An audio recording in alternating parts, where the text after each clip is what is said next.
When I was 22 years old, my friends and I had planned a camping trip in central Illinois, USA. My friends' names are Tad and Andrew. We had parked at the entrance to the camping area, and we had a good mile to hike to set up camp where we always have. While on the hike, I had noticed that a man behind us was dressed in all black, and he was slowly walking towards us. I also noticed that when looking back, he was looking for a place to take cover. I asked my friends, "Hey, did you guys see that guy?"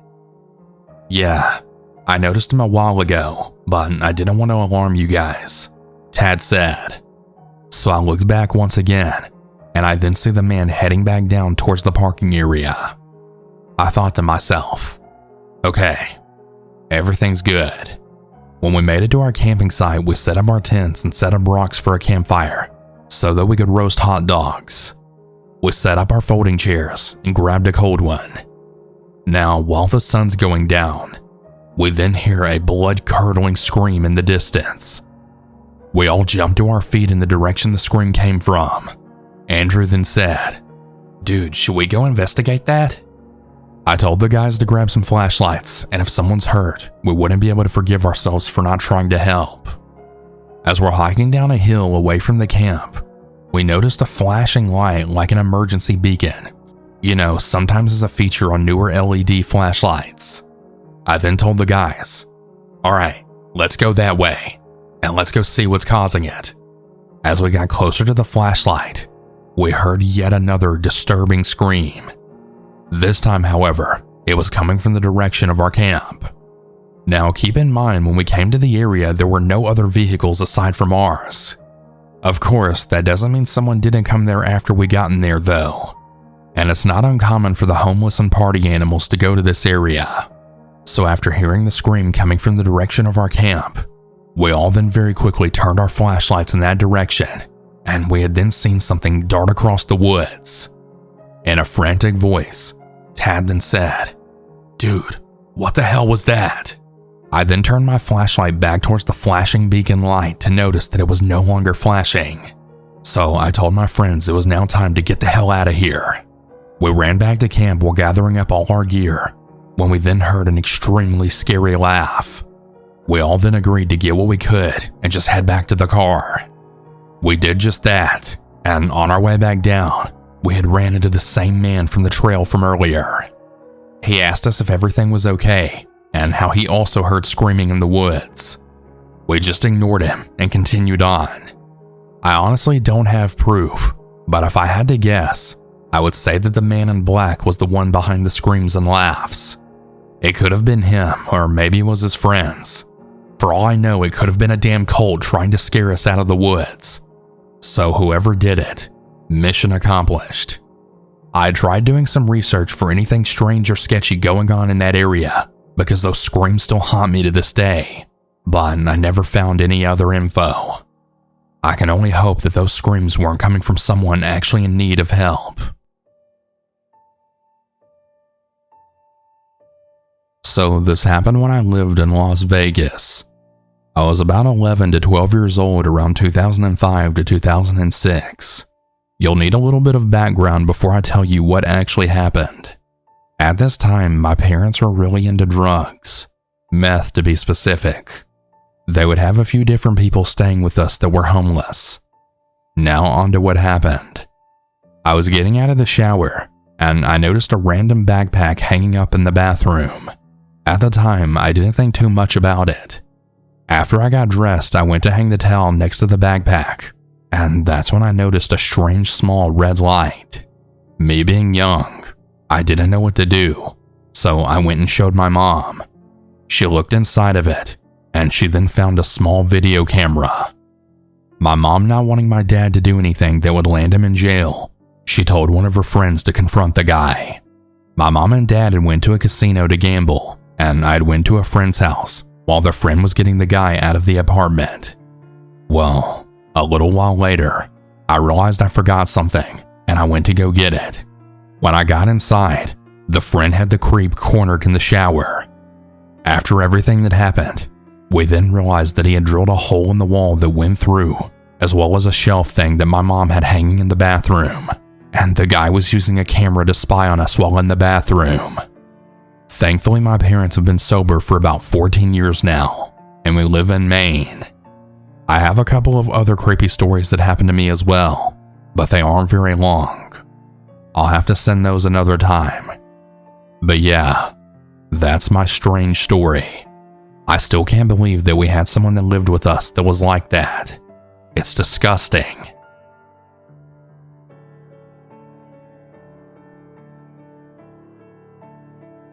Hey everyone, I'm sorry for the interruption, but I need to take a quick pause on the stories to thank today's sponsor HelloFresh for sponsoring today's episode. With HelloFresh, you get farm-fresh, pre-portioned ingredients and seasonal recipes delivered right to your doorstep. Skip trips to the grocery store and count on HelloFresh to make home cooking easy, fun, and affordable. That's why it's America's #1 meal kit. HelloFresh wants you to have it all: free time and fresh, tasty food. That's why they take care of the meal planning and deliver the ingredients, so that everything you need to whip up a delicious meal arrives right to your door. HelloFresh gets that you want options when it comes to what to make for dinner, not just the same old thing all the time. And that's why they offer 40 recipes to choose from every single week, so you'll never get bored and can always find something new to try and love. I like HelloFresh personally because it makes things so easy, having the full recipes right there, and especially on nights when I just don't know what I want for dinner. Go to hellofresh.com/cannibal50 and use code cannibal50 for 50% off plus free shipping. Again, that's hellofresh.com/cannibal50 and use code cannibal50 for 50% off plus free shipping. HelloFresh, America's #1 meal kit. The story takes place sometime in the summer of 2012, if I can remember correctly. I was about 21 years old. I was born and raised in New Jersey, and I was living with my girlfriend at the time. Long story short, I got kicked to the curb over an argument. Yup, I was out on my own. So with that being said, I didn't have anywhere to go, and my family had since moved to the south because my mother was already retired, and it was significantly cheaper to live there. Being homeless in New Jersey was just way too dangerous. Come on, it's New Jersey, where the strong survive and the weak get killed. Plus, I honestly had too much pride to ask to stay with my friends or anything.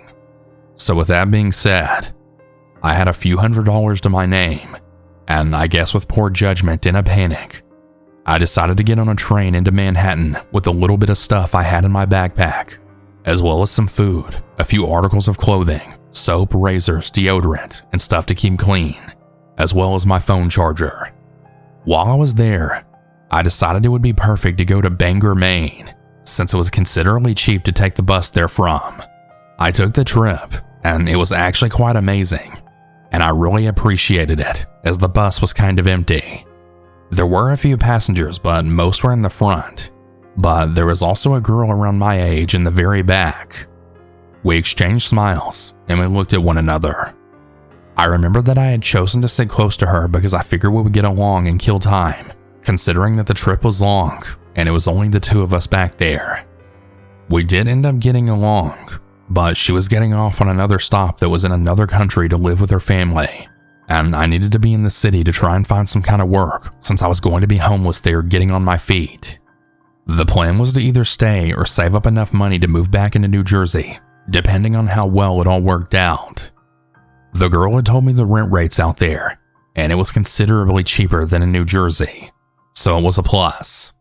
The amazing part about the trip was that she had gave me her number and her Facebook, and she ended up showing me her boobs as well as some other things that also happened on the bus that we probably definitely shouldn't have done. And if we got caught, I can only imagine, but we were in our early 20s and we were foolish young kids. Anyway, that's honestly probably the only good thing that happened. She warned me that there was a lot of people addicted to bath salts in Bangor. Now, bath salts were technically legal around that time, but they were nothing I was going to get myself into. Apparently, it was legal meth. They sold it at the smoke shops, and they also had a label on it that said not for human consumption. But that was kind of a sneaky way for them to legally sell you it. They also had some other stuff that had many other names, such as Spice, K2, and I forgot the rest. They labeled it as incense and not for human consumption, but it was supposed to be synthetic weed. I've tried it once, and it doesn't feel like weed. It's incense, and it tastes really bad. I know weed, as I smoke a ton of it. In fact, I'm stoned right now while writing this story, so if the story sounds choppy, blame the Mary Jane. Anyway, I got off the bus, and it was late in the afternoon if I can recall correctly, and I was in for a shock. As soon as I got off the bus after saying bye to that girl, whom I don't even remember her name at all by the way. It's been years, and I've deleted Facebook and got a new number. We went our separate ways shortly after though, as that's usually what happens when you fool around with people. The first thing I can remember was the off-putting vibe I got, and I didn't have cell service at all, so I had to ask for directions downtown or the nearest place to do anything. It was a truck stop several miles outside of Bangor, not your typical Greyhound station or any other bus station. Like it was in the middle of literally nowhere, its own medium-sized field surrounded by trees in the street. The guy behind the counter looked at me like I was nuts, and he didn't say anything after I asked him where downtown or anything populated was, and I also explained that I took the bus to here from Manhattan. I know, stupid young kid. I asked him again, and he looked angry, but also very confused. He walked to the window and he pointed out to the intersection that was by the bus stop, and he said to walk several hours and good luck. It was brutal, it was hot, and I don't think Uber was a thing back then. And if it was, then I didn't know about it, and I highly doubt that it would have been available out there. Anyway, after finally getting there, I don't really recall that much, but I'll get into all the crazy and spooky things now. So the next day, after waking up in the morning, I remember going into a Dunkin' Donuts getting coffee and trying to apply for a job perhaps. I noticed that I finally had cell service. After I left to go outside and sit on the bench out there was a kid working that came up to me, and he started talking to me saying that he knew I wasn't from here and I should leave. He told me that it's very different there. I had felt the vibe way too hard the whole time I was there. He explained how there was a murder with people getting killed and burned in a car. I later read about it in an article online a few years later. They eventually caught and convicted the guys who were responsible, but I don't remember all the details, and I don't feel like looking it up. It was very real and devastating. But anyways, the guy said it was normal for stuff like that to happen there. Then he said he needed to use the restroom, and he would be back.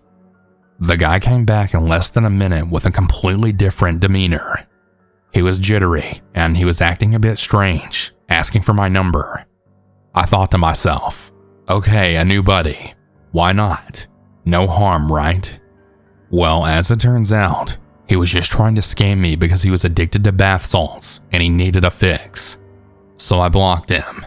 That was the end of that. I thought to myself, well, you can't trust everyone. Plus, I think he was gay. I'm not gay at all myself, and I don't have a problem with it, and nobody should. But I think he had the wrong impression because I think he himself was using that bath salt stuff. I eventually explored the city that day, and I was looking for a place to eat. I found myself in a park, and for a city it's very spacey.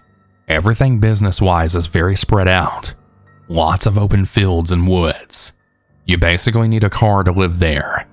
Kind of like way back in the day when people from New York City were moving to New Jersey. Not as many businesses as you would expect neither. I was very hungry, so I had asked this elderly woman for directions because she looked and seemed normal as I was approaching her, but she wasn't normal at all. She screamed at a high-pitched voice a ton of gibberish, and it sounded very disturbing. Imagine Chewbacca from Star Wars, but at a high pitch. It was almost like that. That was the best way to explain it. What was even more disturbing was that she looked like she was actually trying to tell me, and she was pointing out directions at trees and stuff. but it didn't look like she was all that aware of what was going on, as she was making eye contact while shouting. I immediately walked away from her and kept looking back. I know mental illness when I see it. I was the one who decided to go into Bangor, Maine. I had a lot of issues at the time, but I knew that was drugs. I had just never seen anything like that to make people behave that way. Anyway, I ended up finding the McDonald's there. The people working there were actually normal, thankfully.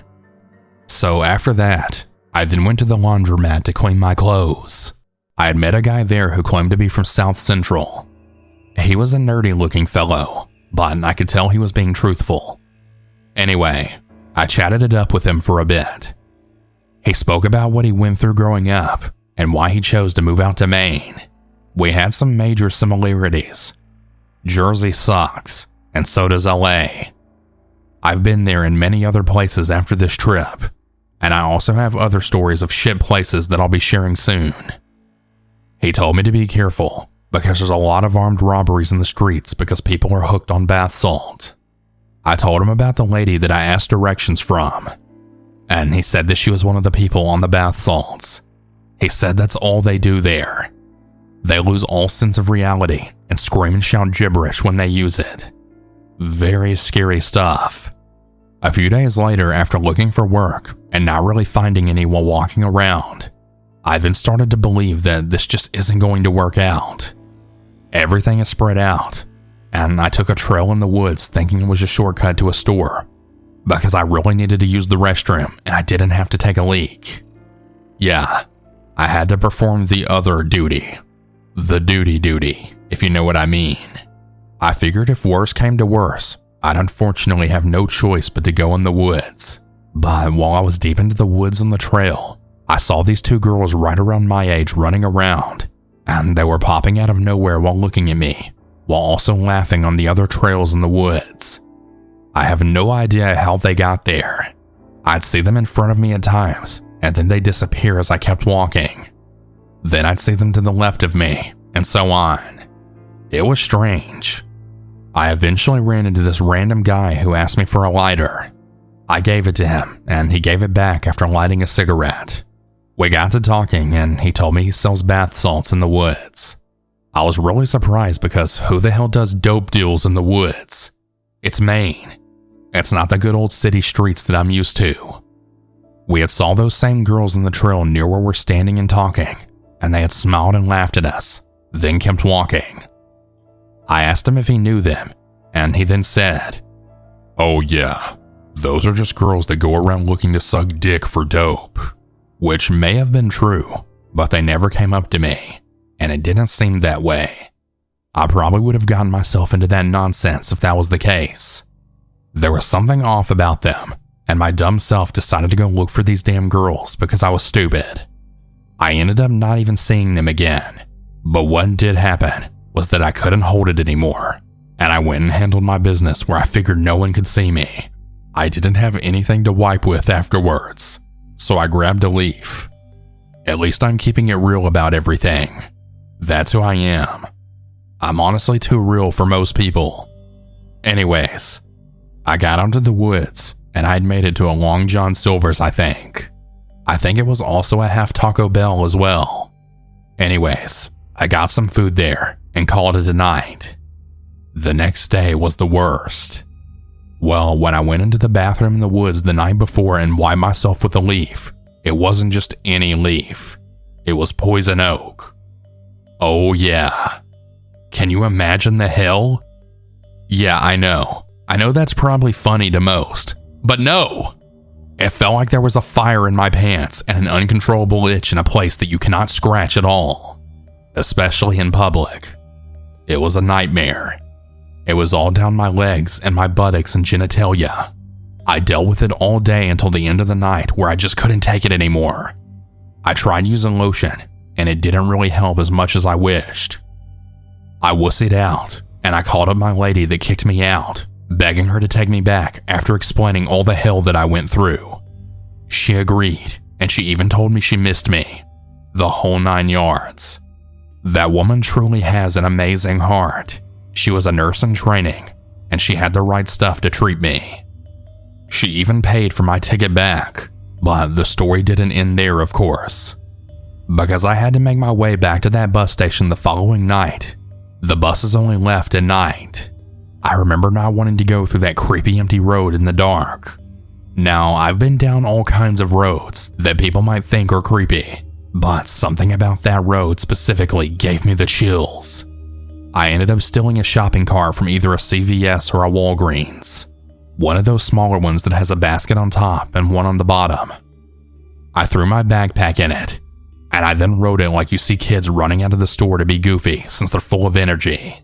I pushed that cart hard and fast after sipping an energy drink, and I even learned how to steer the cart perfectly while in that rush.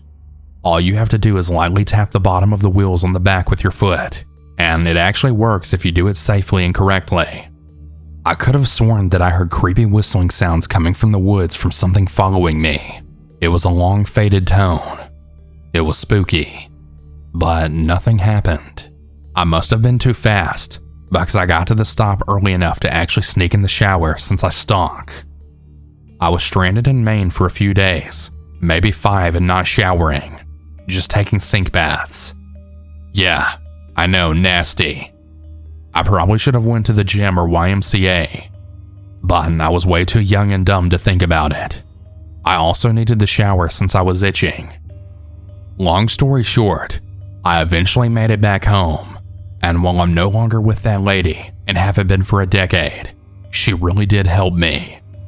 Anyways, that was my trip to Bangor, a place in the middle of nowhere with non-stop forests that I'll never return to. Hey everyone, I hope you all enjoyed these stories. If you ever want to submit your own, you can do so at southerncannibal.com.